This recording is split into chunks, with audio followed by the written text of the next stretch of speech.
The purpose of this webinar is basically to serve as a reminder about the principles that we need to apply for the prevention, recognition, management of drowning and aquatic injuries, and to remind everyone to stay vigilant. You may have operated throughout the season so far without any significant incident.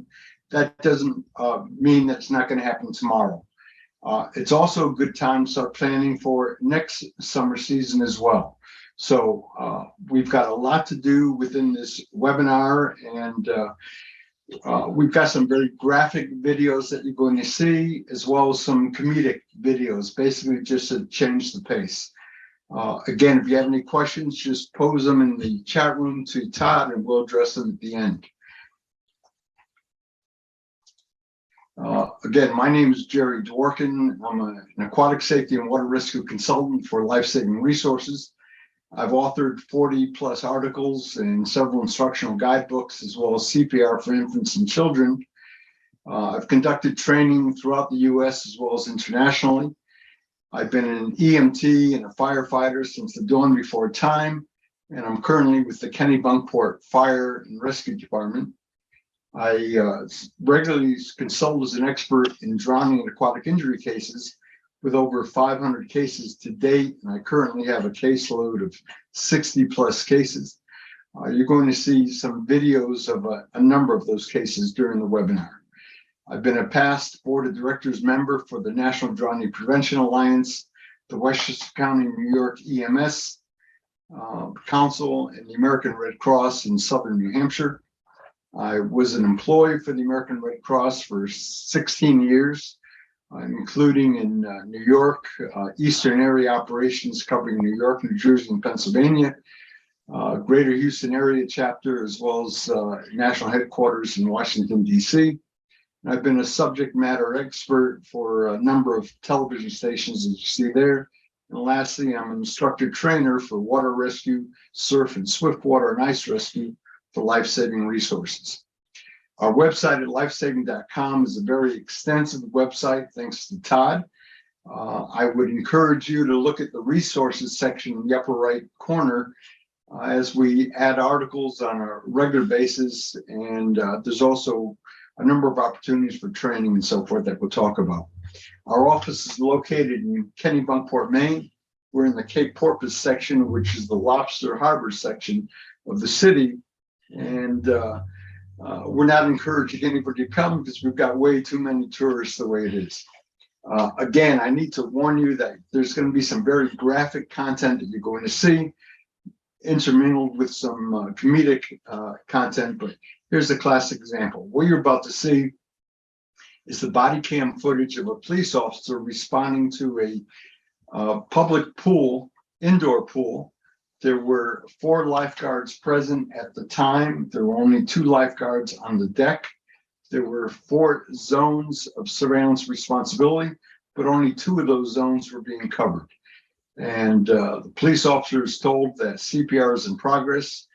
He gets there, he pulls his AED out of his cruiser, he runs into the pool area, and there's 2 bodies, 2 young teenage brothers who had been pulled out of the pool, what you're about to see. NV received 2 unconscious parties north of the phone. CPR in progress.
just a very chaotic circumstance and a very unfortunate situation in which two young brothers drowned because of the inadequacy of the lifeguarding that was going on.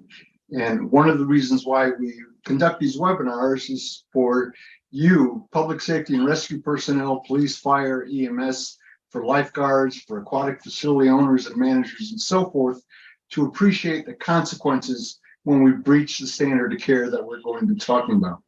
I'm a firm believer in the rule of numbers that states that there's a direct correlation between frequency and probability, and that the more people who come and use your aquatic venue increases the probability of a significant incident. And each day that goes by without that incident brings you one day closer to when you know what is going to hit the fan. Here's a classic example of Murphy's Law, and I'm a firm believer in Murphy's Law. And the first one is that anything that can go wrong will go wrong.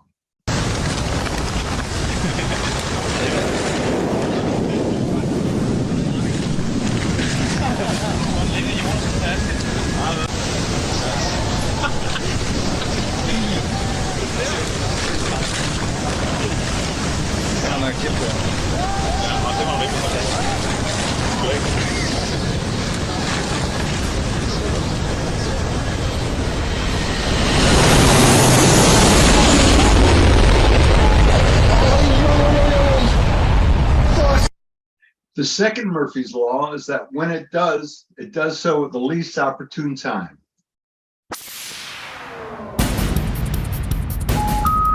The number you have reached, 911, has been changed to a non-published number. The third law is that Mother Nature is a bitch, and here's a classic example. Regarde, regarde, c'est pour toi là, regarde. Regarde.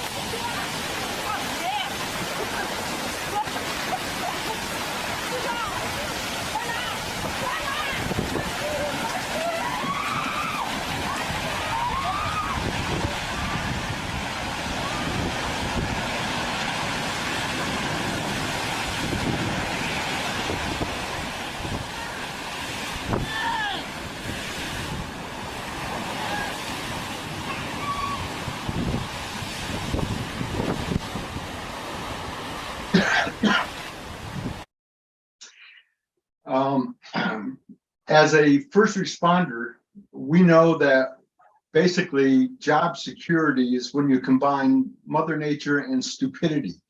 And again, it occurs all the time. And if we can give common sense to some people, maybe we'd have fewer and fewer incidents. But here's a classic example of Mother Nature plus stupidity. Sale.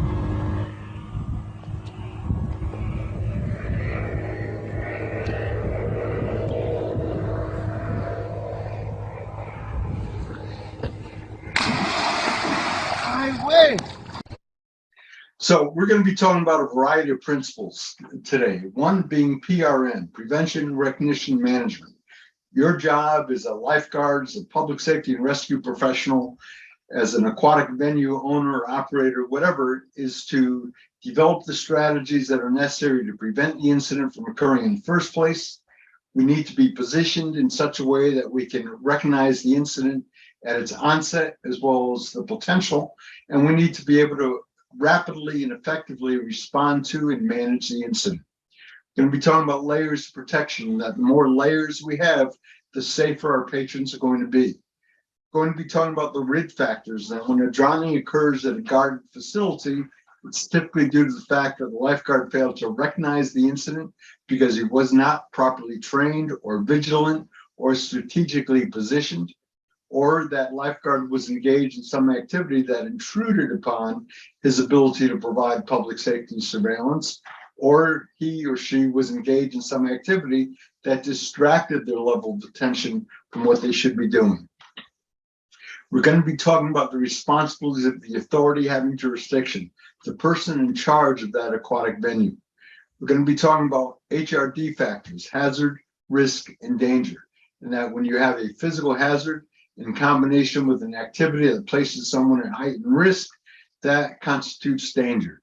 And we need to eliminate the danger by mitigating the hazards in either safeguarding or prohibiting the risk. We're going to be talking about thunder and lightning principles. We'll talk about the management of hypoxia, and keep in mind that drowning is a hypoxic event. So that positive pressure ventilation in combination with chest compressions and the use of AED and airway management is what is absolutely necessary to provide appropriate care for that patient and to give the patient the greatest chance for a good outcome. We're going to be talking about high performance, not just CPR, but high performance CPR. We're going to be talking about the need to recognize the mechanism of injury in order to determine the level of care you need to provide. We're going to be talking about hyperventilation-induced blackout, and that people should not be allowed to engage in prolonged breath-holding activities and should not be allowed to hyperventilate unless we can safeguard them while they're doing that. We're going to be talking about surveillance protocols and rescue readiness, talk about the need to establish standard operating procedures, emergency action plans, and emergency response plans. First and foremost, I need to state that state health codes only represent minimum standards, and that minimum is one small step above inadequate. So regardless of what your state, county, or health codes require, these are minimum. And what we need to be looking at is not only the codes, but also the industry standards. And that for the standard of care, for swimming pools and static waterfronts within the US, we look at the American Red Cross, the YMCA of the USA, and Redwood's Insurance, the Pool and Hot Tub Alliance, and the National Swimming Pool Foundation. For water parks, we typically look at Stargard, Ellis, NASCO, or American Red Cross. For ocean and surf, the experts at the United States Lifesaving Association. And then in general, the Centers for Disease Control publishes the Model Aquatic Health Code, which pertains to all these venues. We know that water may be dangerous to humans. It's a foreign environment, and immersion into this environment is potentially dangerous for humans. And we need to keep that in mind at all times. The drowning prevention strategies that we advocate are: number one, barriers to prevent unauthorized access, supervision and monitoring anytime the facility is open. Again, the more layers of protection we have, the better. And we need the mechanisms, equipment, and personnel in place so that we can prevent, recognize, and respond to and manage incidents as well as their potential. For risk management, again, we talk about the combination of hazard plus risk constitutes danger. And what we advocate is the need to conduct a comprehensive threat assessment so that we can identify the hazards and mitigate them by removing them or warning people of them. We need to identify, safeguard, or prohibit those activities that place persons at heightened risk. Again, if we can't safeguard it, we need to prohibit it. So what a threat assessment is an identification of physical hazards. Again, we need to remove them or warn people of them. We need to identify those activities that place persons at heightened risk and either safeguard those, and if we can't, we need to prohibit them. And that we need to recognize that a hazardous environment in combination with those activities creates danger. So a hazard plus risk constitutes danger. In terms of the aquatic venue manager, their responsibilities include conducting that threat assessment, determining the level of operational capability required of their personnel. As an example, if you know it's going to take EMS 6 minutes or more to respond to your facility, it would behoove you to have your personnel trained and equipped in administering supplemental oxygen. Strongly advocated. Drowning is a hypoxic event. The more oxygen we can provide the victim during CPR, the better. As part of the threat assessment, we also need to develop our operational protocols, which includes facility use guidelines or rules and regulations and standard operating procedures. And then we need to plan for the incident, train for the incident, and acquire the resources that are necessary to safely and effectively and rapidly respond to and manage the incident. We need to post information by our emergency telephone, and that phone needs to be well marked as an emergency phone, but we need to include information about how to dial. Do we dial 9 to get an outside line and then 911? Or do I dial 911 directly? Or do I need to dial 0 to speak to an operator in-house who's going to then provide the call. We need to know the address that we're calling from as well as the nearest cross street. We need to provide the dispatcher with my name, my phone number in case I get disconnected. And we never disconnect the phone until the dispatcher disconnects from us. And we need to relay information from and to the dispatcher during the call. Here's a comedic example of a 911 call. 911, what's your emergency? Yeah, my wife got attacked by a warthog real bad, and I need someone to come up with an ambulance and pick her up. Okay, sir. Can you give me your address?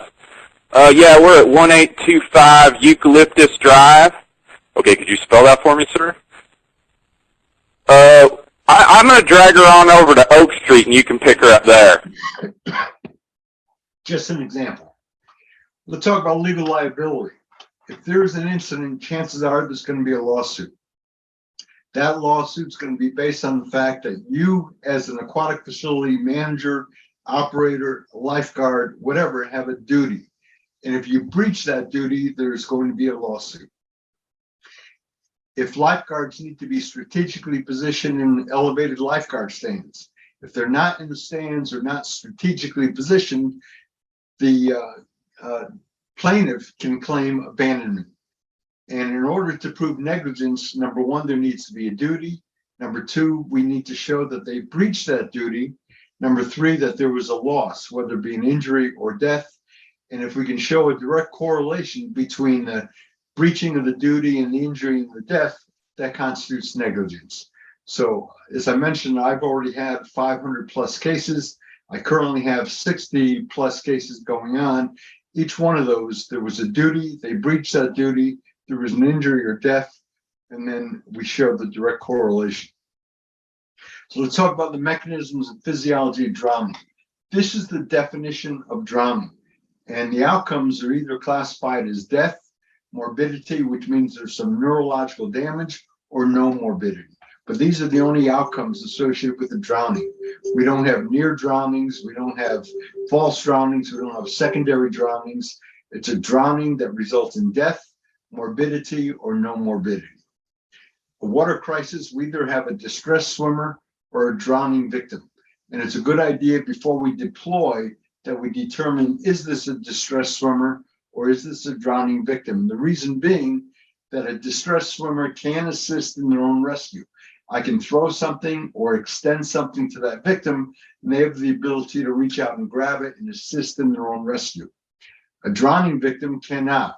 And I can put something right in front of that victim or throw something to that victim, and they can't stop doing this long enough to reach out and grab it. And our drowning victims are either going to be actively drowning in the water, or passive. And most passive victims were active before they became passive. But some victims, because of a medical emergency, may simply go passive. And we'll talk about that. This is the difference between the two. Our distressed swimmer can support themselves in the water. Therefore, they can keep their head out of the water in order to breathe. And because their airway isn't compromised, they can call out for help, and they can wave for help, and they can assist in their own rescue. Our drowning victim cannot support himself or themselves in the water. They can't keep their head out of the water in order to breathe. They're doing everything they can to keep their mouth above the surface of the water. They can't call out for help because their priority is to get air and not verbalize anything out. They can't wave for help because they need both hands to keep their head above the water, and they cannot assist in their own rescue. So this is what a drowning victim looks like. There's no sound. The head is bobbing just at the surface of the water. They typically go vertical.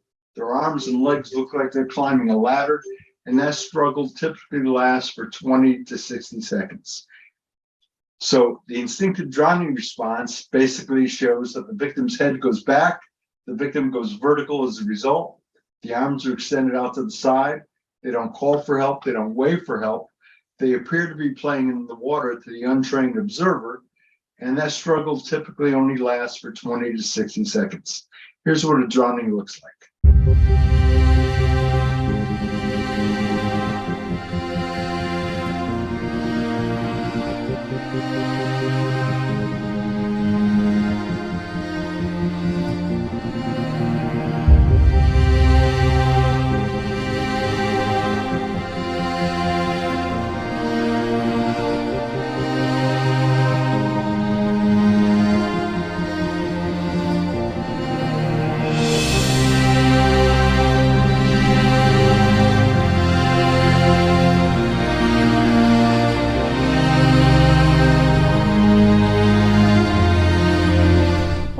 And it seems pretty simple and pretty elementary. However, I've got case after case after case where there were lifeguards present who failed to recognize a drowning victim.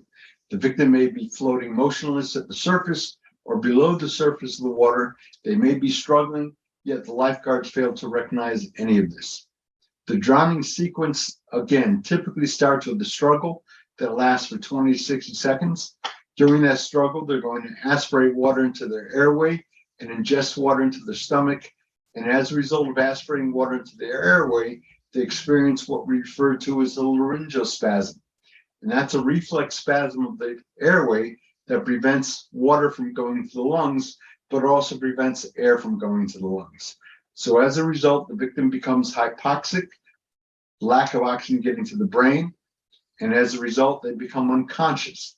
And unless they're wearing a life jacket that's designed to turn them from face down to face up in the water, they will now be in respiratory arrest because they're face down in the water. And within several minutes, they would deteriorate into cardiac arrest. The reason why 6 is in parentheses is that at some point, that laryngeal spasm is going to relax. The victim is then going to involuntarily gasp, and water is going to be drawn into the lungs. The factors that are going to impact survival would be whether we have dry lungs or wet lungs. If the lungs have been wet with polluted water or chlorinated water or salt water, that's going to wreak havoc on the lining of the lungs, making resuscitation that much more difficult. Reflux of undigested food. If the victim vomits, that's going to impact survival. The mammalian diving reflex. The studies have shown that the colder the water, the younger the individual, the greater the chance they have of surviving a prolonged submersion incident. There have been cases where people have been underwater for as much as an hour and have been successfully resuscitated. And that's why in the public safety and rescue field, we have to document the downtime.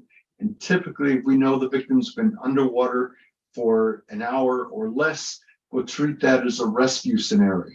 If it's been longer than an hour, we typically treat that as a recovery.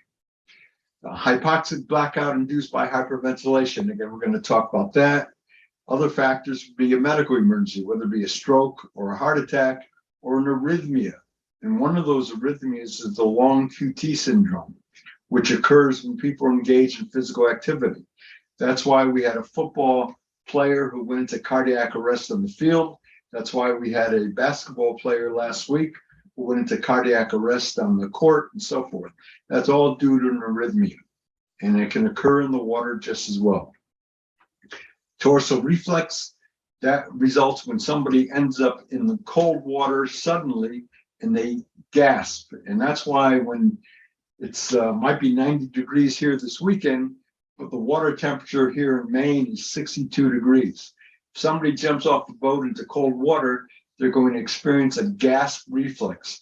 And if their airway isn't protected when they do, they're going to aspirate that water, and that's going to trigger laryngeal spasm. And that's why we advocate anytime you're falling in or jumping into the water, cover your mouth and nose so you're not aspirating the water when you do.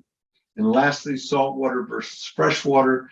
Both of those have different effects on the body, and you have a much better chance of surviving a freshwater incident than saltwater. But the resuscitation incident, the procedures are exactly the same.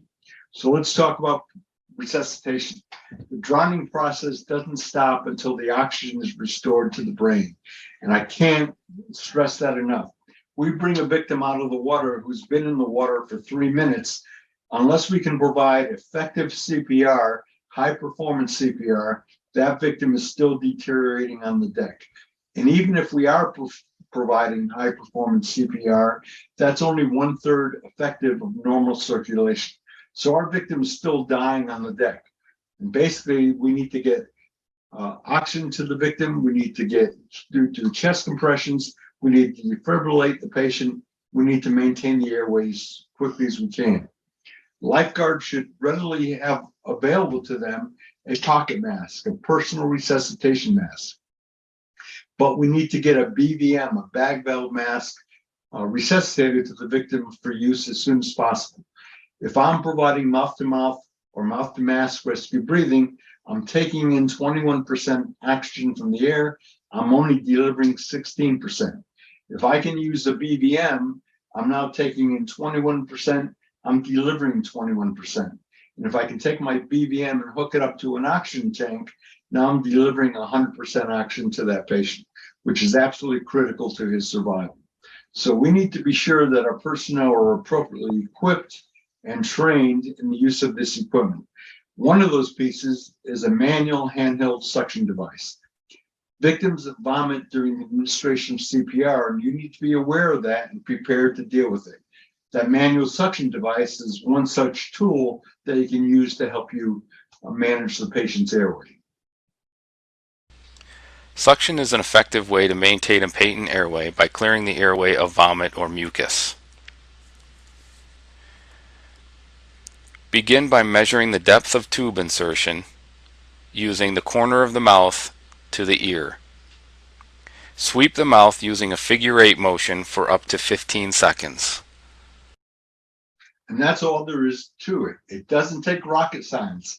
I'm looking at the distance from the corner of the mouth to the earlobe, and that's how much of the tube, the catheter, I can put into the airway, and I simply suction for 15 seconds, and that's all there is to it. Our emergency resuscitation protocols for a drowning victim should include airway management, positive pressure ventilation, rescue breathing, chest compressions, circulation, and defibrillation, ABCD. We talk about high performance CPR, and this is basically like a NASCAR pit crew. Everybody has a function. We have one person sealing the BVM, one person squeezing the BVM, one person doing compressing, one person managing the airway if we need to get in there and suction, another person maintaining and using the defibrillator. And the person who's compressing, we need to switch them out every 2 minutes. No one can perform CPR on an adult for more than 2 minutes and maintain good compression, good sequence, and so forth. So this is high performance CPR. Our AED and BLS basic life support protocols, again, are airway, breathing, circulation, and defibrillation. And the commands when we're using the AED should be "I'm clear" and check to be sure you're not touching the patient, or in a pool of water, "You're clear," be sure no one is touching the patient. You give the command "Everyone clear," and then we shock the patient. So basically, this is a recent training that I did for some motion lifeguards. We've got one person doing compressions, one person managing the AED, one person sealing the airway with a BVM mask, and the other person squeezing the mask. So it's a team effort, high performance CPR.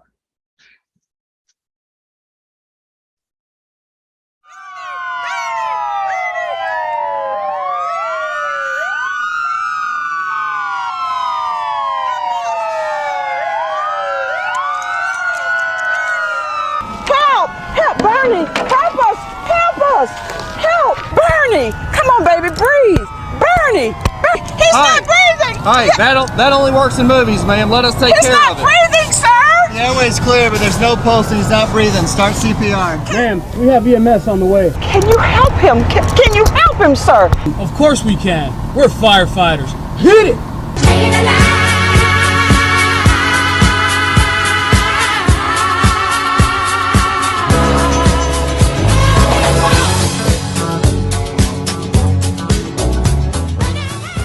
See, man, what you do is you place your hands right here on the sternum and you begin compressions to the rate of 30 compressions to 2 ventilations.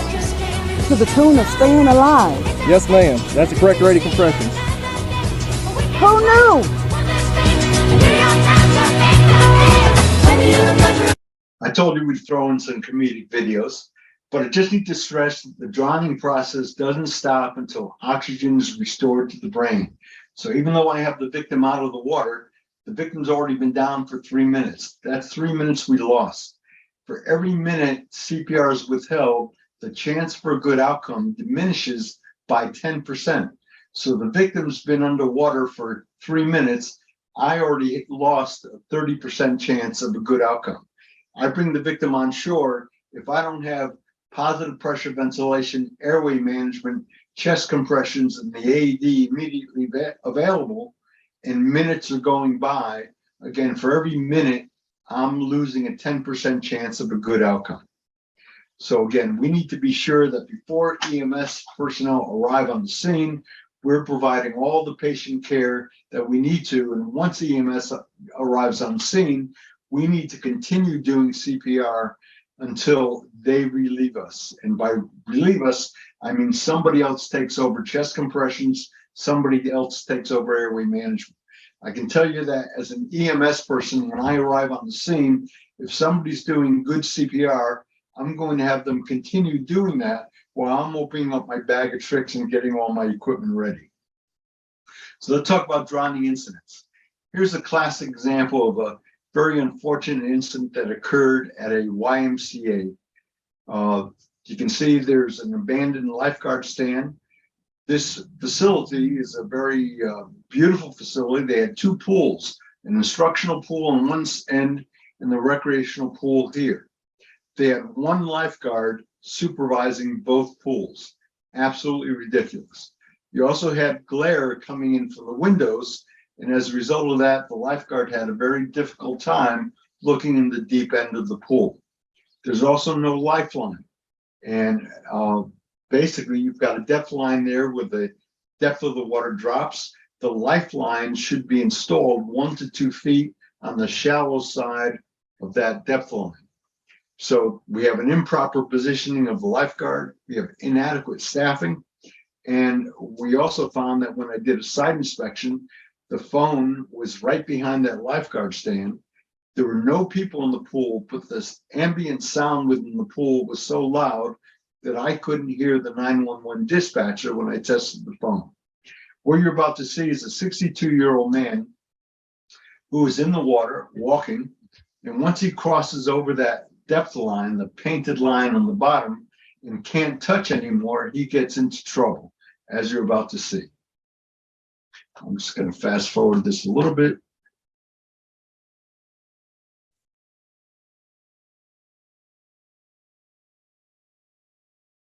So as soon as he crosses the line, we're in trouble. And now he can't make it back to the shallow water.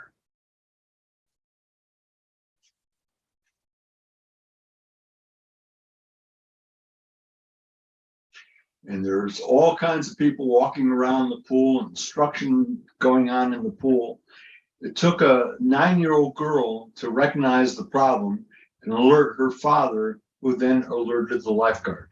And because the lifeguard's positioned all the way down there rather than in the elevator stand, and because we have the glare coming from the windows, that lifeguard cannot see and observe and appreciate what's going on in the deep end.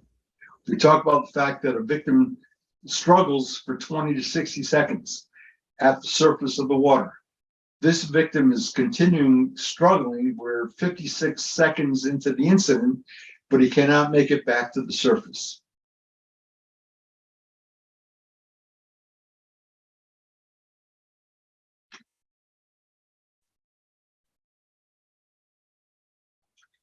And we're going to advance this a little more. Again, all kinds of people walking by. We're 2 minutes into the incident. The victim is still struggling on the bottom of the pool.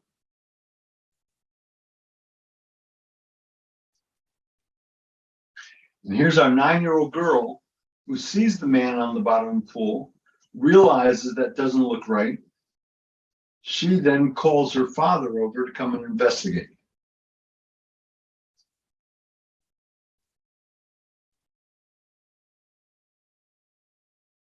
So there's the father at 4 minutes into the incident, calls the lifeguard over.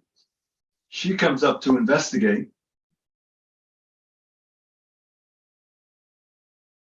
When she realizes she has a problem, she goes back, hits the emergency alarm on the wall, and then responds to the incident. And the alarm triggers the alarm throughout the building, so other people are going to respond to the incident as well.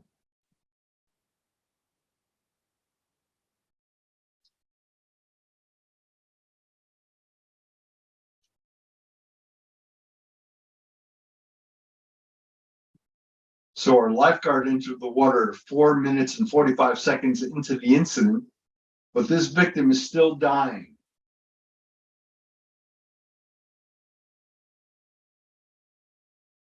We're now at 5:07 into the incident. This victim should have been out of the water within 10 seconds of that lifeguard bringing him to the surface. Almost a minute later, and we're still pulling the victim out.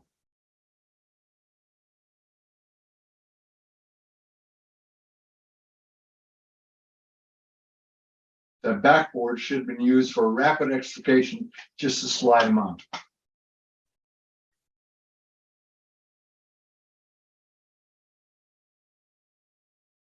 And finally, at 5 minutes and 45 seconds into the incident, we finally have CPR being administered. Little, too late, and the victim died as a result. This is another incident. We talked about arrhythmias. Here's an incident in which this swimmer, who's a very good swimmer, comes to this fitness center. He's swimming laps in the lap pool. There's a recreational pool over here with lifeguards, but for some reason they don't put lifeguards at the lap pool. So he swims a couple laps up and back.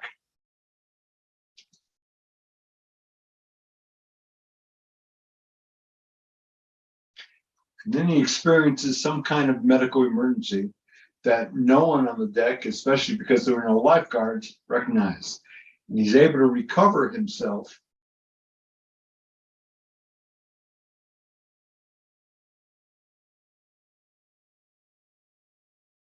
So 13 seconds into the incident, he's able to recover, but then he passes out again.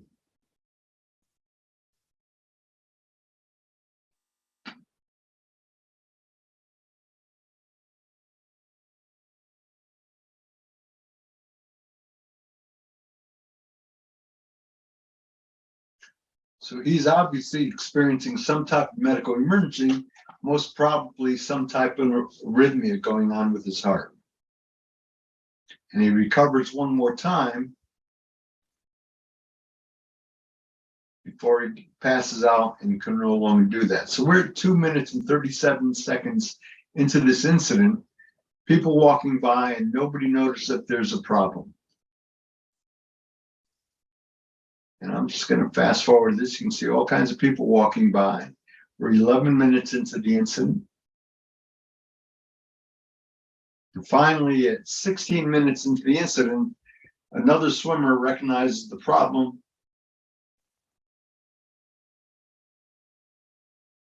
He alerts the lifeguards, who then come running over.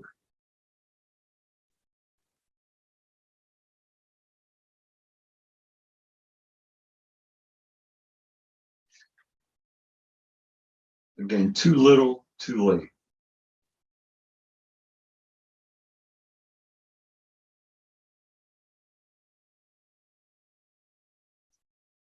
So this is what we need to prevent. Let's talk about pediatric drownings. Unfortunately, of my 500 cases, probably 90% of those involve children rather than adults who drown. Need I say more?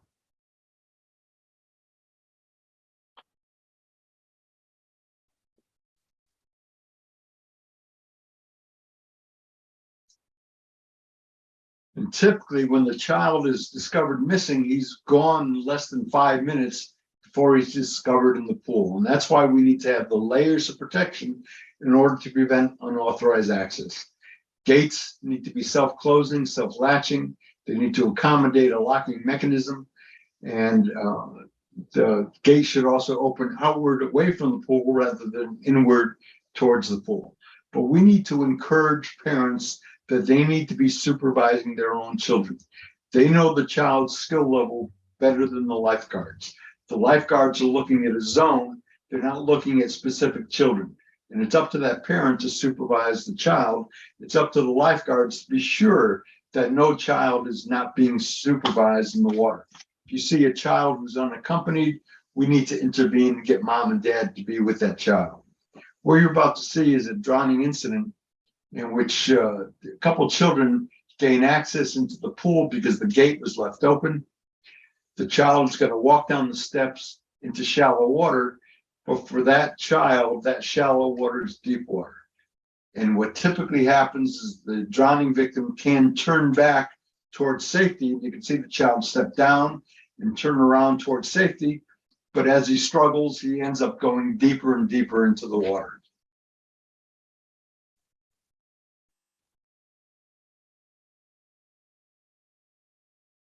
And unfortunately, when the other children left the pool area, they closed the gate behind them. And this young girl was unable to get out of the pool to alert anybody about the problems. So she just stayed in there screaming for help as this child drowned in the pool. You can see we're 30 seconds into it. There's still some struggle to surface before the child's rendered unconscious. Very tragic incident. This is another incident in which the barriers were insufficient. The pool was closed, but the gate was padlocked, but the chain allowed the gate to open about 7 inches. So these children were able to squeeze through the gate, and we're lucky we didn't have a double drowning here.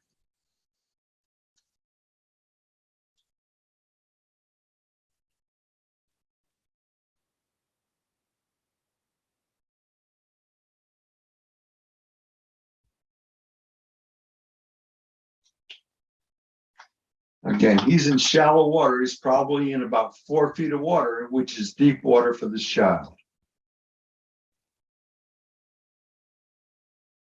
And again, we're so lucky we didn't have a double drowning. And we talked about the fact that a drowning victim looks like they may be playing in the water to the untrained observer. There was actually somebody standing right outside the gate who didn't recognize the fact that we had an emergency going on.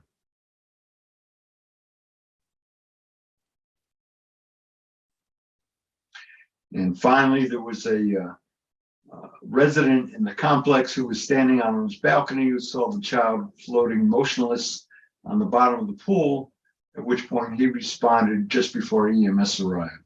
And he got there by jumping the fence. These are involuntary movements being made by the victim at this point.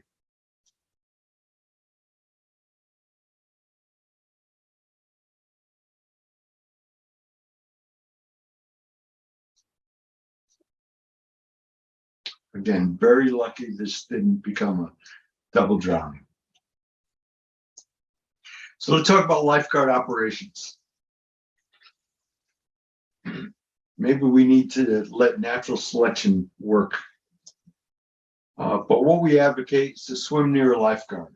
And for open water, about 80% of the drowning lifeguard interventions are due to rip currents. And we need to stress that for open water. And we need to be sure, again, that children are appropriately supervised by parents. At the same time, we need to be sure for open water that if we're dealing with a surf situation, that we need to control how deep people can go depending upon the circumstances.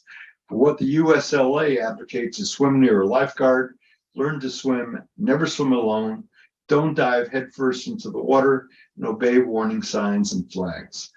Again, we need to stress the fact that the parent is responsible for supervising the child. We need to be sure as a lifeguard that the kids are being adequately supervised. So if we see a child unaccompanied by an adult, we need to intervene at that point. Again, the lifeguard is not a babysitter.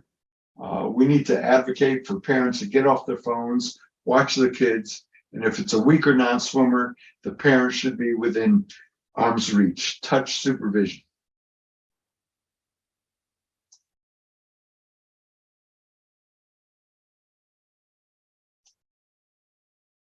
As far as inflatables, anything that inflates can also deflate.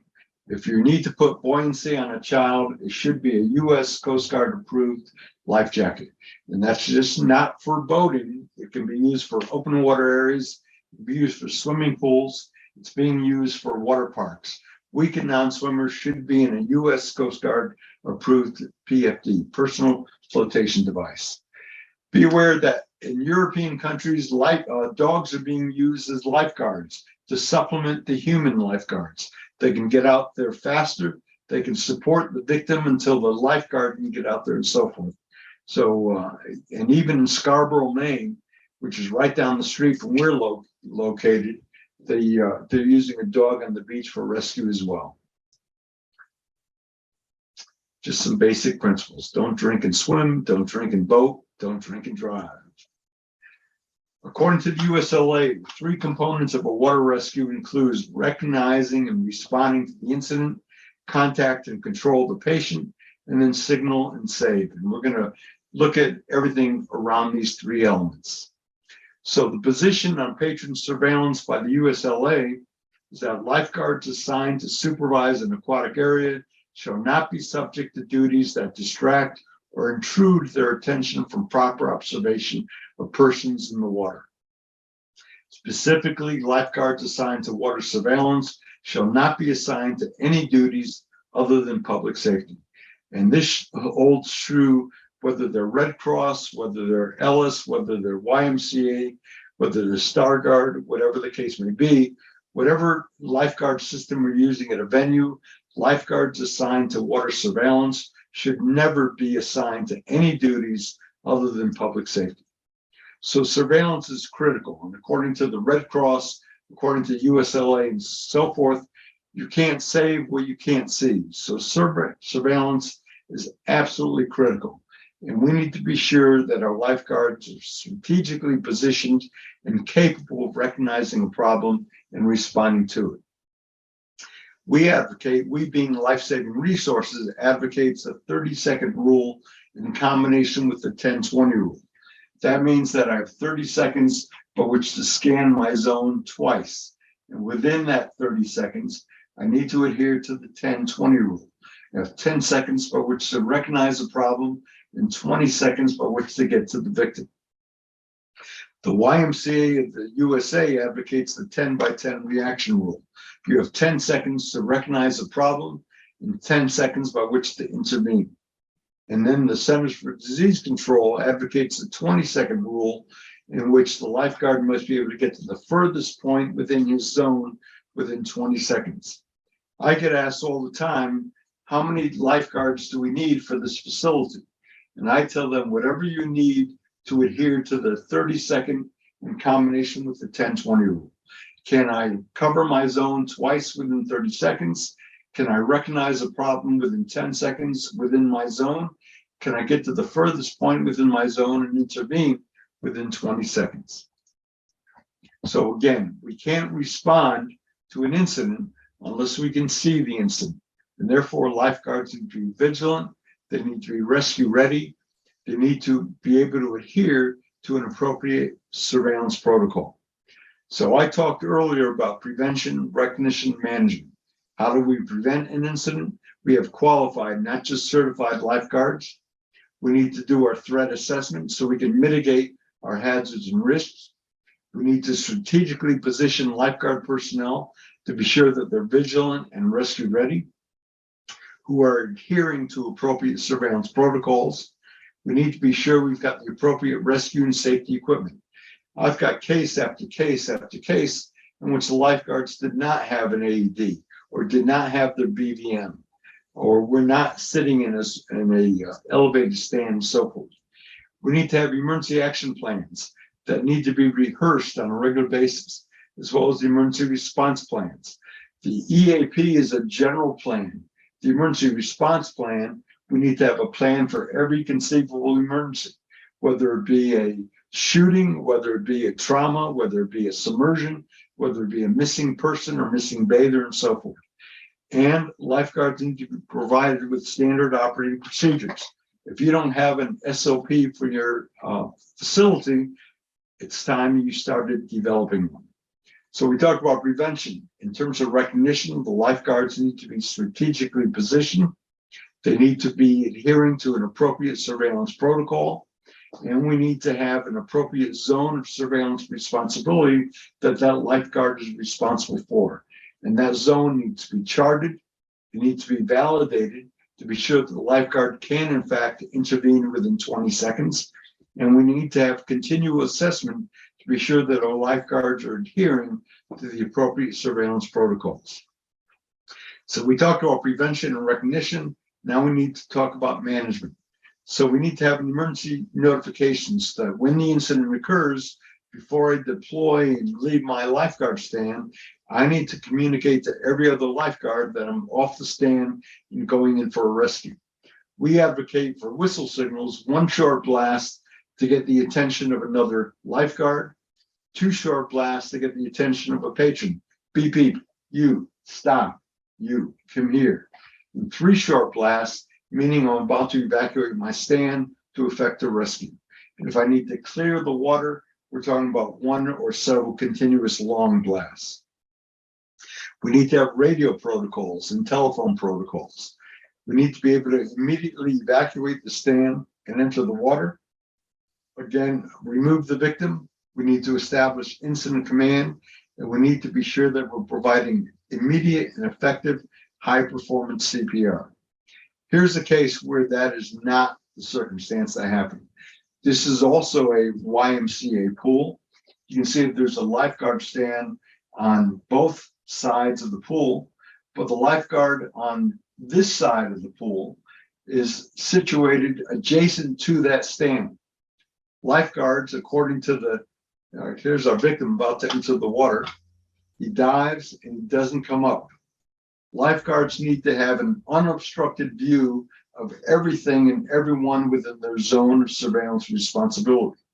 That lifeguard standing on the other side of that lifeguard stand does not have a clear and unobstructed view of everybody in the water within his or her zone. So as a result, that lifeguard failed to see the person enter the water. He failed to see the fact that the person entered the water and didn't come up. And he failed to observe the fact that you've got an unconscious, unresponsive victim on the bottom of the pool. This lifeguard should have been in the elevated lifeguard stand, as should have been the other lifeguard. And from what I understand in reading testimony, according to the aquatics director or supervisor, they leave it up to the lifeguards whether or not they want to be in the elevated stands. That stand provides the greatest vantage point, and that's therefore where the lifeguards need to be situated. Also, there appears to be a clarity problem on the bottom of the pool. You can see how difficult it is to see the victim. The water needs to be transparent. And at the same time, lifeguards need to be able to supervise the surface, the middle, and the bottom. And they need to be scanning that at all times. So we're a minute and a half into the incident. We're going to advance this a little bit. Basically, what happened is a child alerted the lifeguard of the fact that there's a victim down in the bottom of the pool. Got all this activity and the victim's still down there 3 minutes and 30 seconds into the incident.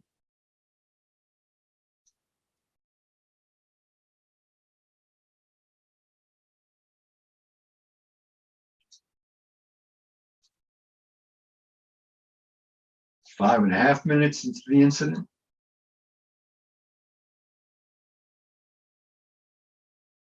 Finally, somebody alerts the lifeguard.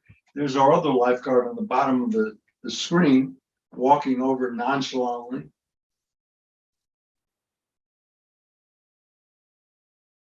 We talk about the need to scan in and scan out. This lifeguard in rotation isn't doing anything.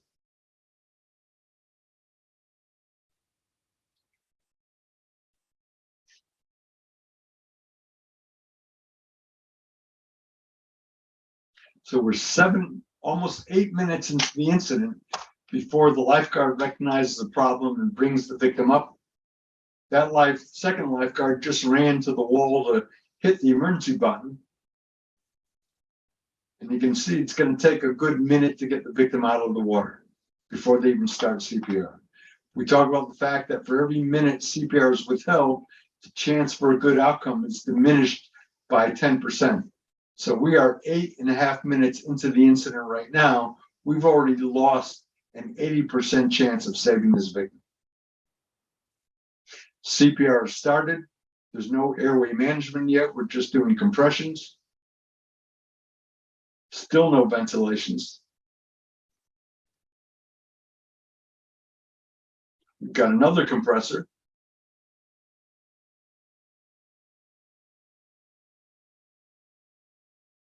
The trauma bag arrives on scene.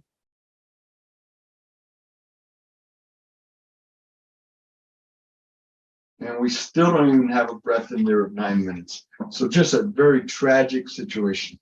Everything that could have gone wrong, in fact, went wrong. Let's talk about lifeguard equipment. What the USLA advocates is rescue a flotation device, a rescue tube, a rescue can, swim fins, paddleboard, spinal stabilization devices, and landlines. So this is what USLA advocates. For pools, obviously we don't need swim fins, we don't need a paddleboard, but we need everything else except for the landlines. So we need to be sure we've got the appropriate equipment, and this doesn't include the resuscitation equipment. This is just the lifeguard equipment and so forth. Let's talk about landlines. For those of you that are working at waterfronts, we strongly advocate that landlines be used. That allows the lifeguard to deploy with his rescue buoy. He goes out and supports the victim, dragging a line behind him, and then the other backup lifeguards and or civilians can then haul the victim in.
The reason why the lifeguards on shore are holding the line up just to reduce the drag of the line through the water.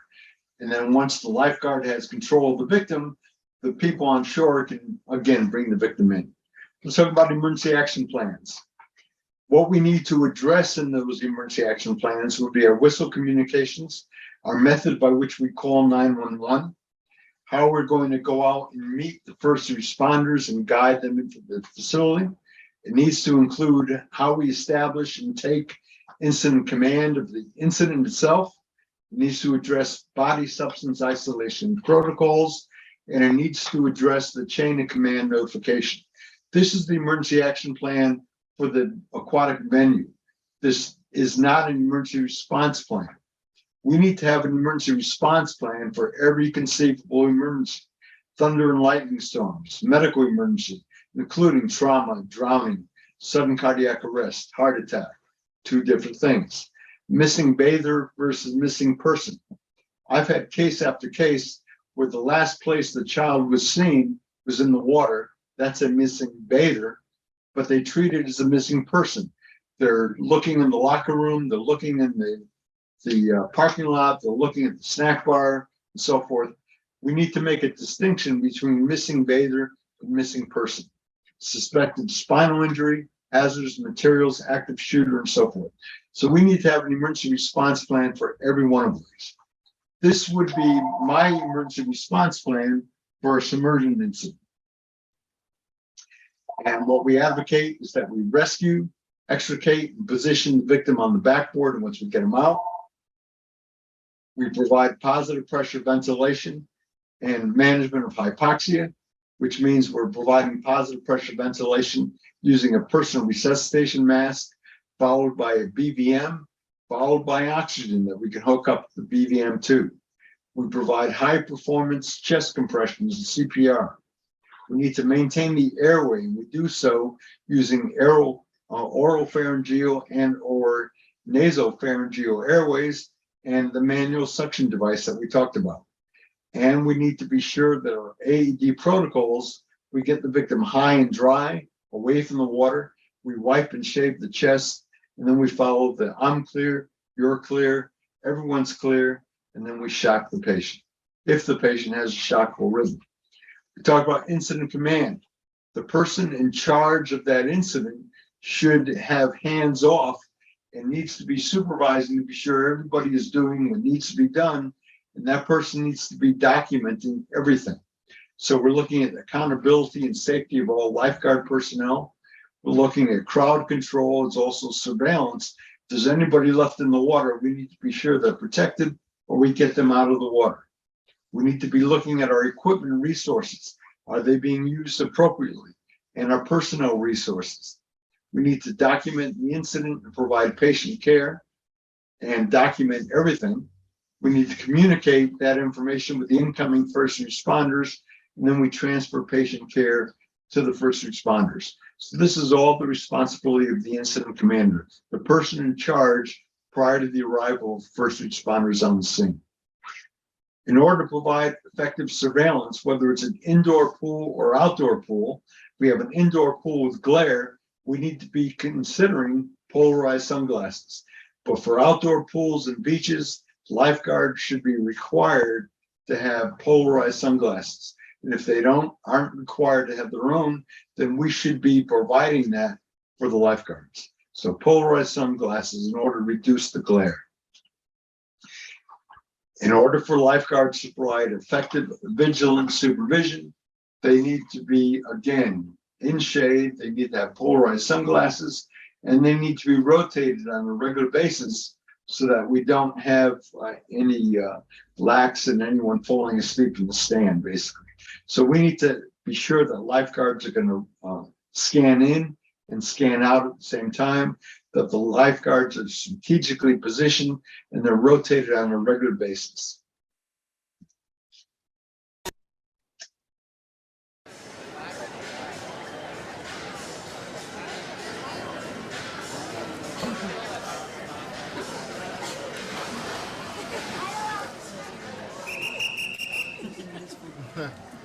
Ladies and gentlemen, the pool will be closed for 5 minutes.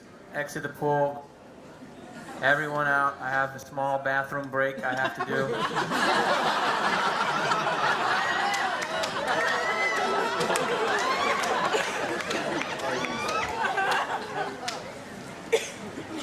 Pool will open in 5 minutes. Thank you.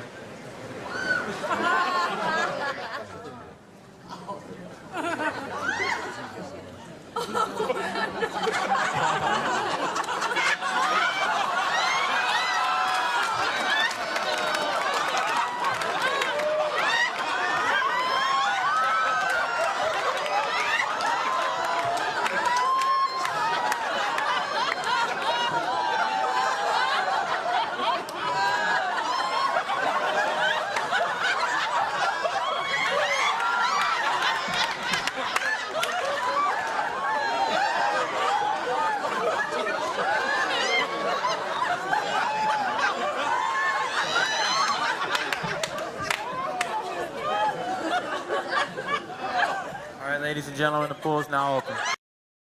Okay, let's talk about, I told you there would be some comedic videos. Talk about the problem of prolonged breath holding or hyperventilation. And we need to prohibit that unless we can safeguard it. If we can safeguard it, that's fine. But if we can't safeguard it, we need to prohibit it. Here's a classic example where that wasn't done. We have a 23-year-old female at the far end of the pool. There's a lifeguard up in the stand here. There's another stand over here, another stand over here that's not occupied, and another stand over here. And we have a 23-year-old who's intending to swim the entire length of the pool underwater on one breath. And she's actually going to be talking to the lifeguard. She's asking him about the size of the pool. And then she begins hyperventilating. Here we have a lifeguard that's about to rotate with that lifeguard. That lifeguard's going to that stand. This lifeguard's going to come all the way around to the far stand over here. Again, this stand is unoccupied. So the lifeguard's talking to the patron. The patron's now hyperventilating, and she's about to launch. And meanwhile, when she launches, the lifeguards are about to rotate. There she goes. Again, the lifeguards needed to recognize the fact that this was something that put her at heightened risk. They needed to safeguard her. If they couldn't safeguard her, they should have prohibited. We're showing you the lifeguards right now because neither one is watching the water. They've got their backs to the water. This is not the way you rotate.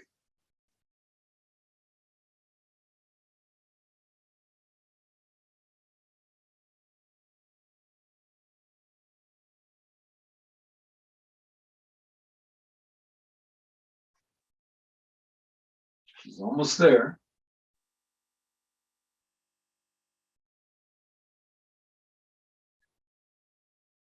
And because she hyperventilated, down she goes.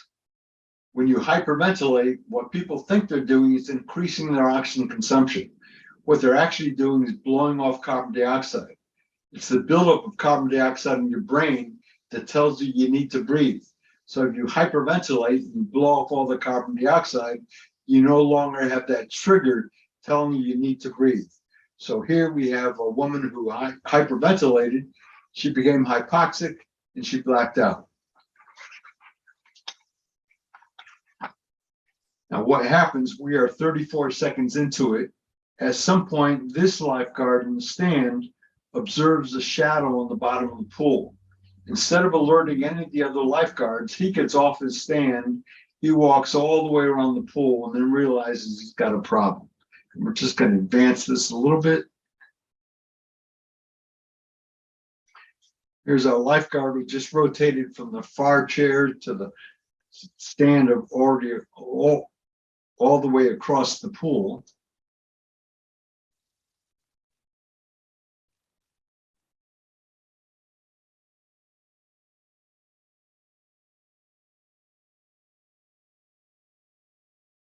And finally, at 3.5 minutes into the incident, the lifeguard in the north stand decides he's going to go and investigate.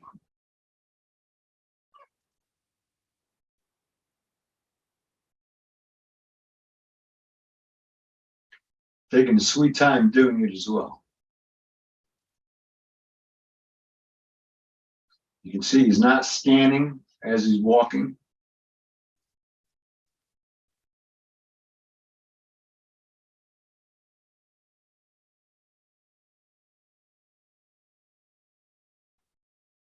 So we're 4 minutes and 15 seconds before he recognizes that there's a problem.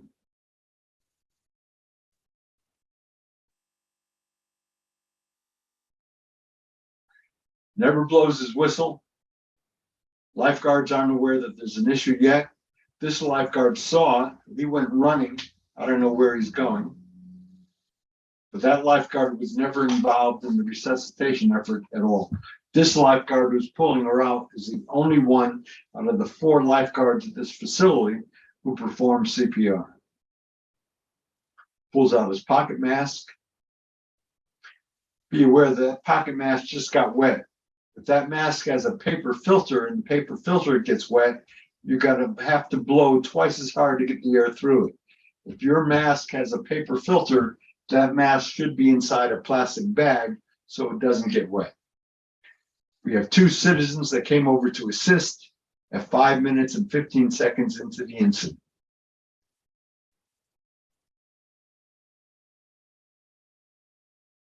Here's our lifeguard who went running. Again, he does nothing but observe the rescue. This is not what high performance CPR is.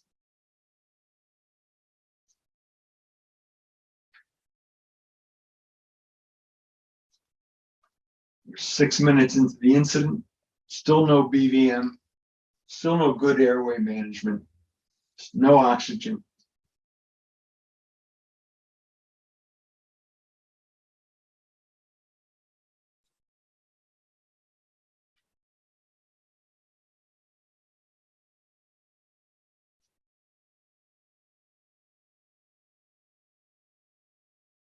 And finally, at 8 minutes into the incident, security arrives. They take over the CPR. We've still got another minute before the AED arrives on the scene.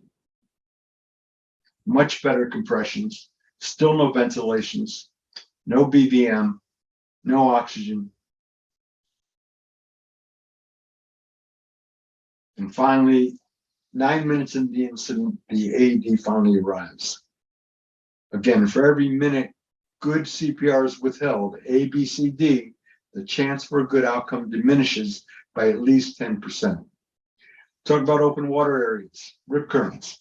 Again, 80% of lifeguards at ocean beaches, 80% of their interventions are due to rip currents. Water flows in, it's got to flow back out. And when it cuts a channel through the sandbar, that constitutes a rip current. The problem is that to the general public, these rip currents look like the safe place to swim, when in reality, they can bring you right out to sea. We just had an incident in New York a couple of days ago where a gentleman at a Long Island beach got swept out to sea in a rip current and ended up treading water for 5 hours before he was rescued. So these are dangerous situations. The water flows in, it's got to flow back out. And when it cuts a channel through a sandbar, that constitutes basically your rip current. In order to get out of the rip current, you simply swim parallel with shore to get out of that narrow channel, and then you can float in or swim back in. But to try to fight your way back in, there's no way you can beat the power of the water. So you swim parallel with shore, get out of that channel, and then you can float in or swim in. You know, we need to educate the public basically what to do when they're caught in a rip current. And at the same time, if you're lifeguarding at a beach with a rip current, the best and fastest way that you can get out to the victim would be to put yourself in that rip current to swim out to the victim. A new product that's available for search and rescue in open water areas is a side scan sonar device called the Aqua. And for those of you that are working in open water, I would strongly encourage that you consider looking at this. And here's the reason why. In order to save lives, time matters. VodaSafe believes the Aqua will do for waterfront rescue what the AED or the portable defibrillator did for CPR. The Aqua is a revolutionary product for the water rescue industry in that no handheld device has had such capability of finding people underwater. I started the company after a career in engineering and lifeguarding. I know what it's like firsthand to be in a rescue situation and feel helpless, and that just shouldn't happen. We have the means to build technology that can help. The only method they have right now is to grab a pair of goggles and jump in the water and try to dive in a grid-like pattern and hope that as they swim around, they're gonna bump into this kid. And that's why most children drown 20 feet from the shoreline. You just can't see them. Every second counts. The Aqua allows you to enter the water and actually see through it. So it projects from the shoreline outwards, and you can scan a 50-meter area within less than a minute. We've developed a very smart algorithm using some elements of AI. And you get the idea. Excellent piece of equipment for search and rescue operations. Strongly recommend it for any fire department, any rescue service, any beach patrol, and so forth.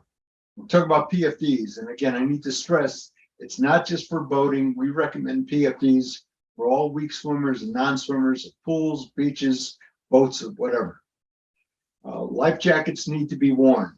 If they're out of reach, they can't be used. And we strongly recommend, especially in cold water, but all weak swimmers, all non-swimmers should be in life jackets at all times. We hear all the time, we only need to have it in the boat. That boat gets capsized, there's no way, especially in cold water, you can grab, number one, find the PFD, grab the PFD and don it in cold water. Exceptionally difficult. There are 5 classifications of life jackets. A type 1 is designed to turn you, the unconscious wearer, from face down and face up. A type 2 may or may not turn you from face down and face up, but if you are face up, it'll keep you in a face up position. A type 3, a typical boating vest, is simply designed to keep you afloat at the surface of the water. The type 4 is a throwable device, and a type 5 is a special use device. For water rescue, we use type 5 rescue PFDs, which have certain features in them that rescue personnel need to have. So 5 classifications of PFDs. Whatever the case, they need to be worn in the US, they need to be US Coast Guard approved. In Canada, they need to be Canadian Coast Guard approved. In other countries and so forth, again, there needs to be an approval level, but buoyant life jackets should not be used.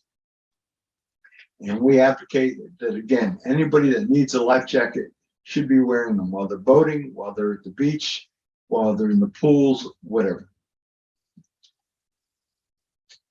Just shows a variety of life jackets being used in a variety of aquatic venues in swimming pools.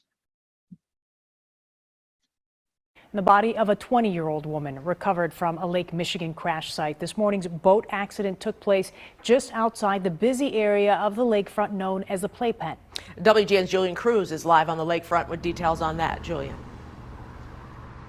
Well, Mike and Lourdes investigators say the private vessel, which may possibly have been rented out, was carrying 7 individuals on board this morning when it capsized, the boat possibly crashing into a break wall here in Lake Michigan with fatal consequences. We found a body near the vicinity of the location of the accident. The commanding officer for the Chicago Police Marine Unit describing the difficult recovery and rescue effort. Bad weather a possible factor, not just for emergency responders, but possibly for the ill-fated powerboat as well, with 7 people on board, apparently trying to return to shore about 3:30 this morning. Again, this is why life jackets need to be worn. Here's another classic example. This boat didn't capsize, but if it did, they all would have been in trouble.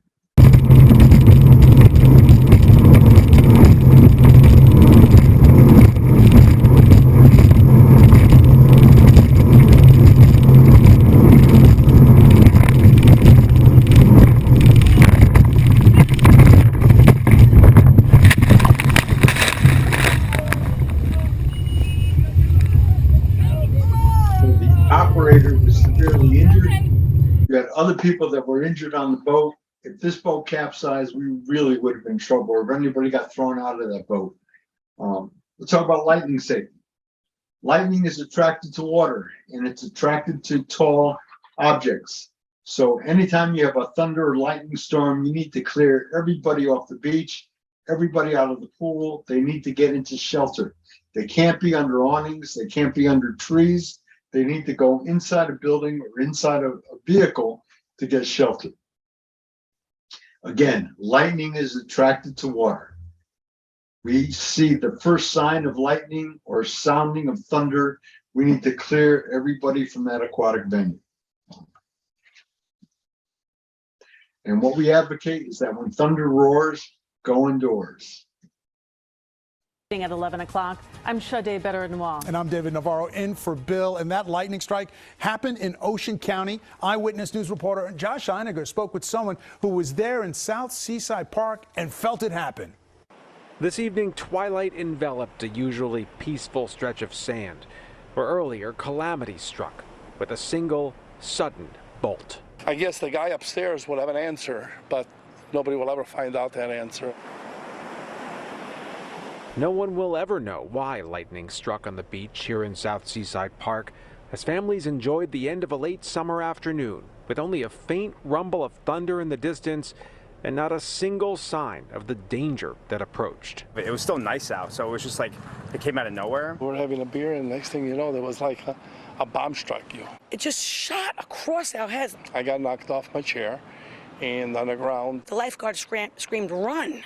And everybody just started running off the beach. Running for their lives, beachgoers left their belongings behind as the lifeguards realized one of their own was down in the sand.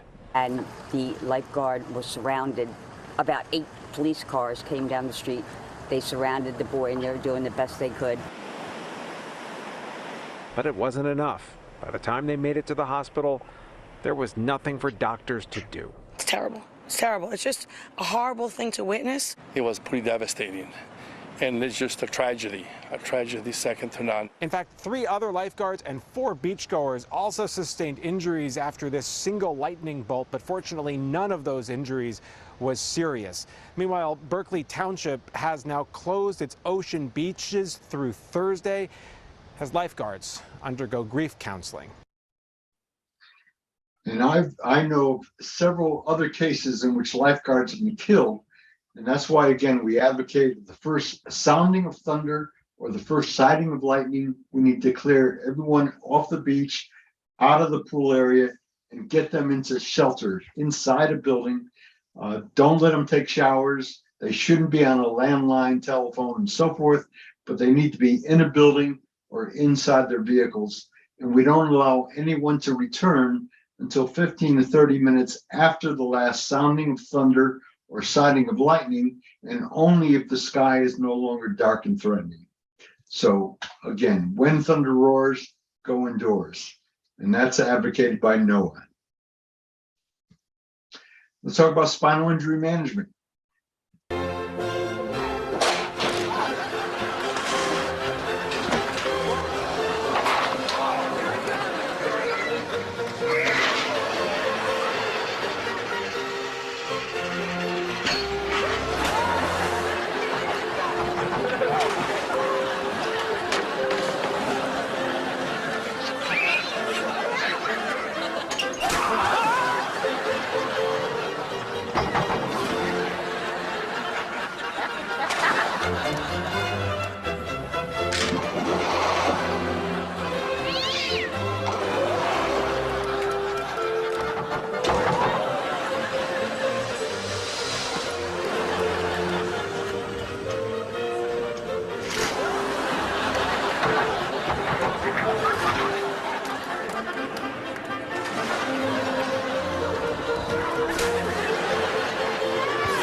Now, here you just saw a variety of water entries. You didn't see anybody get seriously injured. But again, we need to be able to recognize the mechanism of injury. I have a case right now where a individual who was supposedly intoxicated walked up to the shallow end of the pool where there were signs on the deck stating the depth and no diving. The individual dove in the water. The lifeguards were in the process of closing the pool and were off their stands, so they didn't see the mechanism of injury, but they observed the victim lying on the bottom of the pool. They brought the victim out, they performed CPR, they saved the individual's life, and he is now suing them for improper removal from the water because they didn't spinal injury manage him with a backboard and such. We need to be able to recognize the mechanism of injury. And if the mechanism was sufficient to have caused a spinal injury, then we need to treat the victim appropriately. So we need to assume a spinal cord injury based on the mechanism. The first thing we need to do is take C-spine control. We keep the head in neutral alignment, and we should immobilize the head and the neck. And the best way to do that is with the cervical collar. We need to minimize bending and twisting during extrication, and our equipment protocol should be C-spine using a rigid collar, a rigid backboard with a head immobilizer and an effective strapping system. And we recommend the spider strap system for that. Here's the mechanism of injury that was not recognized appropriately.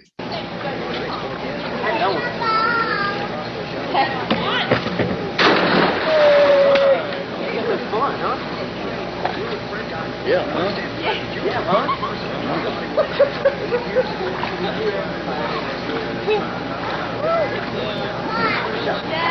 Chris!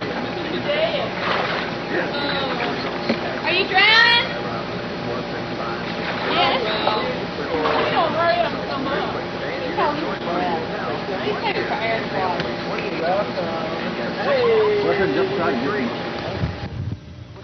Can I have your car?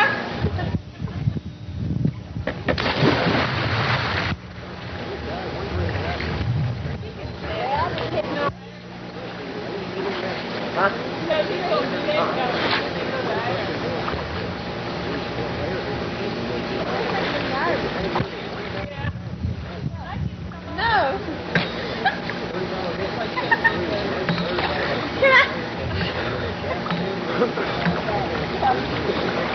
Can I have your car? Oh.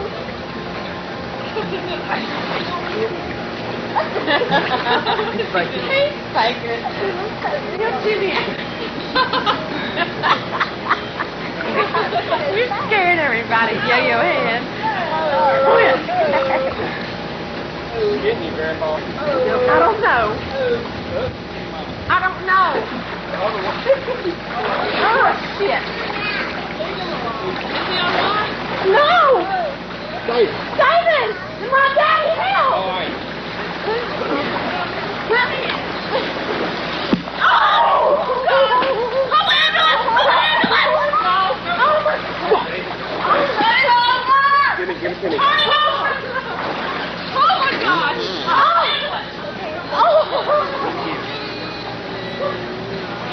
Okay, you're okay. Stop, do it again.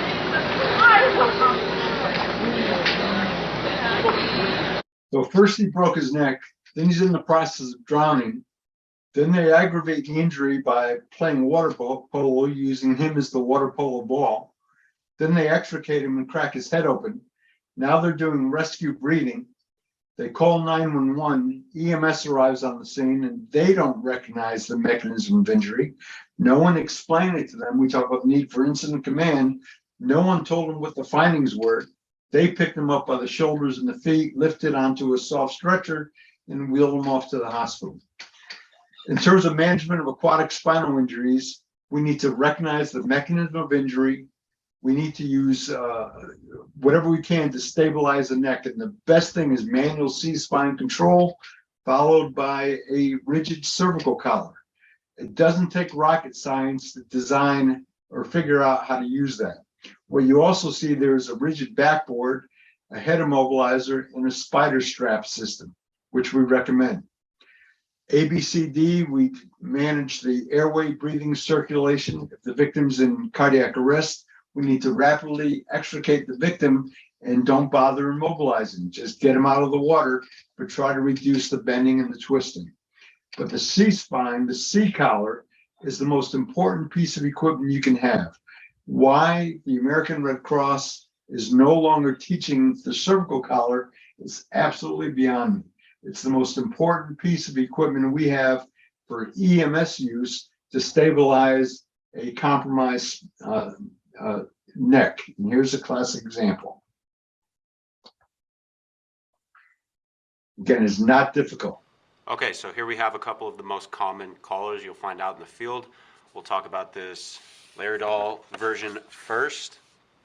So in order to properly size this collar, we need to measure the patient from their chin line to their trap.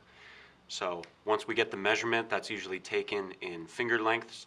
So for example, if I had a patient whose distance between their chin and their trapezius was approximately 2 finger lengths, I would place my 2 fingers on the bottom of the rigid blue plastic, and then I would move this red dot into the correct location. So as you can see, this is the correct size, but let's say we had a patient who's 3 fingers from their chin line to their trap.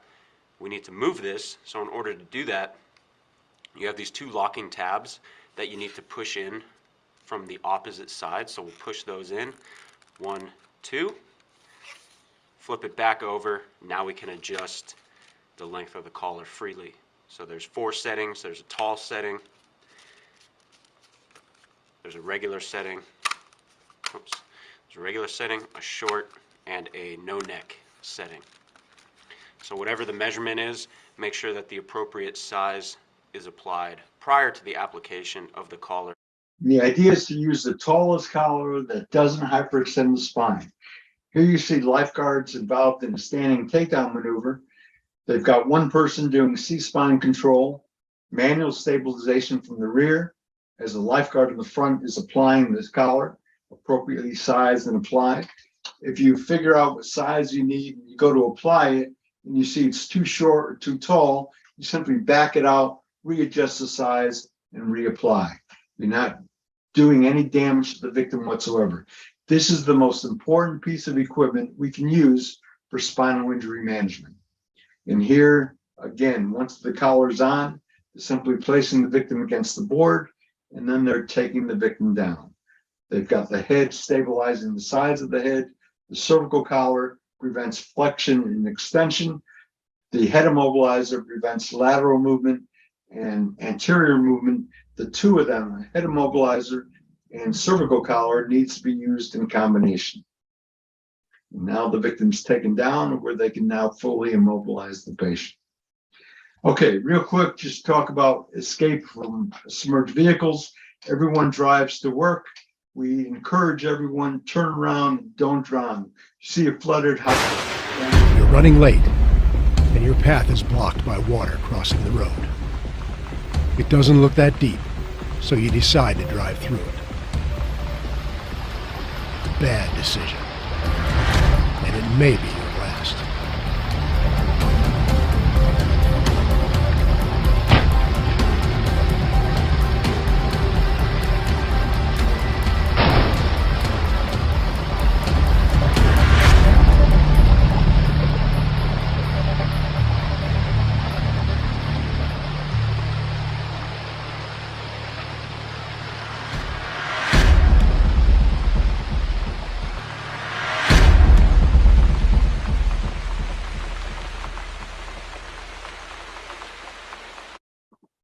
So a submerged vehicle can happen anytime, anywhere. Again, we encourage you that if you see a flooded highway, don't drive over it because you have no idea what the integrity of the road is below it.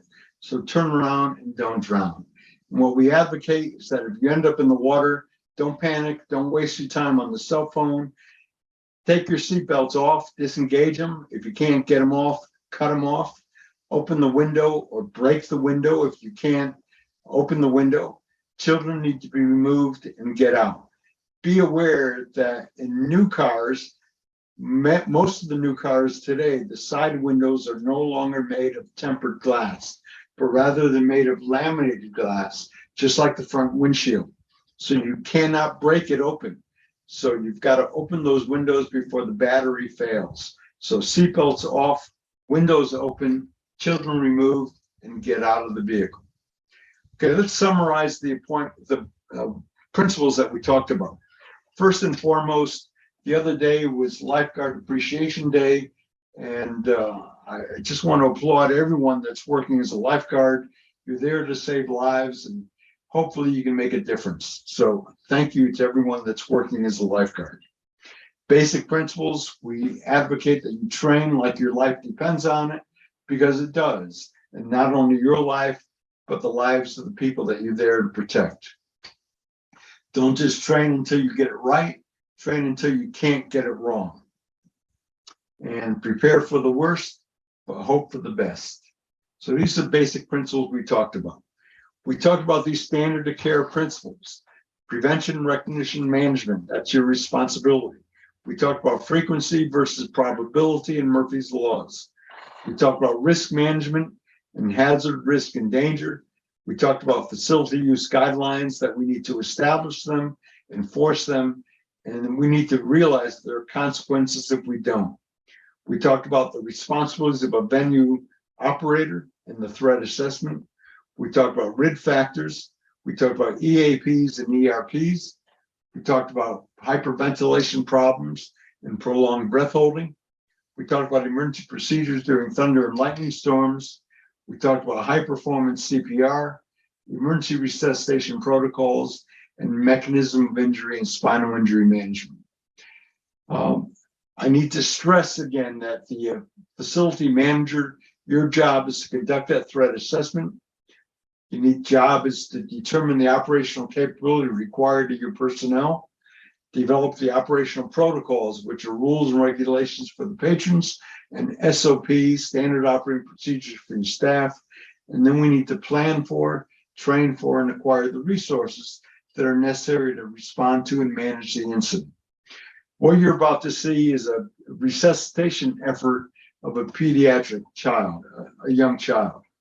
We're showing you that so you understand the consequences when we breach the standard of care and we fail to prevent, recognize, or manage the incident. We're showing you the fact that people vomit during the resuscitation effort, which is why we need appropriate PPE. And I just don't want to stress that the video you're about to see occurred before we had the concerns that we have today about body substance isolation hazards, about AIDS, about hepatitis, about COVID, and so forth. So in this case, the firefighters are not using appropriate PPE, but again, this occurred years ago. Here we go. What happened basically is a child disappeared from his house.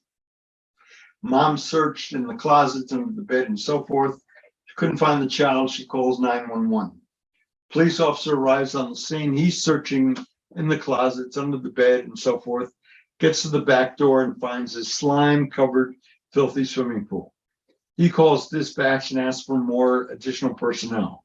The fire department responds, and this is what happens. No one had any idea, did they, that the child was even in the pool? No. The way the case started out was the child was reported missing to the police department. The police department got there and was doing a search of the house. And based on information given by the mother that the child had done this sort of thing before, hidden in the house and hidden under the bed or in closets or what have you. And the police officer was making a search of the home. And at this point, nobody had mentioned anything to him about a swimming pool. And I believe I got my information correct on that. And he, as I understand it, he got to the back door of the home, worked his way through the house with the mother, going from room to room, under the beds and through all the closets, and we got to the back of the house and just looked out the back door, and there's a swimming pool. And incredulously, he asked the mother, the answer, if she thought maybe the child could be in the water. And as I understand it, the mother explained to the officer that she had already gone through the pool with a pool skimmer that they had on the long handles, that she'd poked around the pool and given up on that because she came across nothing, and then decided to call the police department. At the deep end, the pool was 9 to 10 feet deep. Visibility was never greater than 2 to 6 inches. After realizing that we were going to get nowhere with a physical search of the water and having the firefighter encountering all the debris in the water, while he was doing that, we had other people stationed at intervals along the edge of the pool with a number of pike poles that ranged in length, I think, from 10 to 12 feet. And we were dragging, standing probably about 3 feet apart or 4 feet apart, dragging across the pool.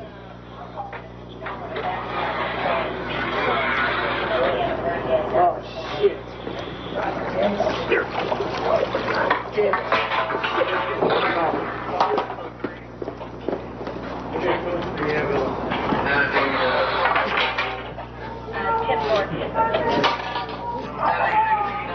You live here? No. Cut it. Don't worry about the shirt.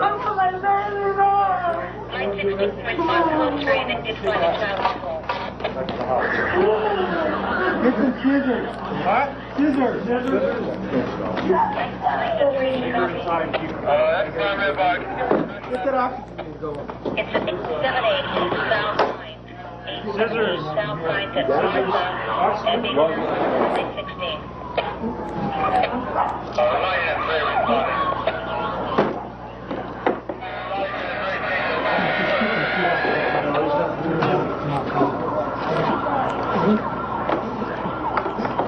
Let me know if you're tired, Bob.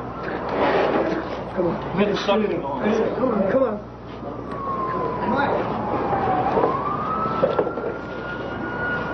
So we need something to throw on together. Come on.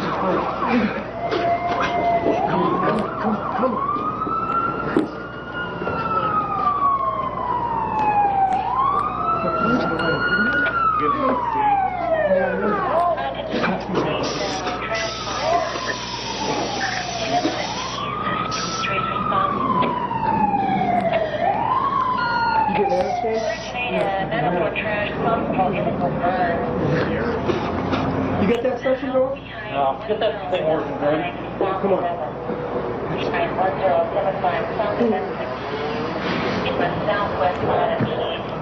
Come on, baby.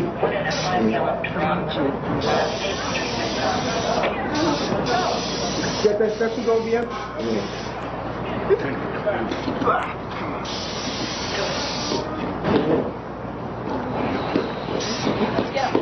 Let's go, Bob. Let's go. You ready? Yeah, sure.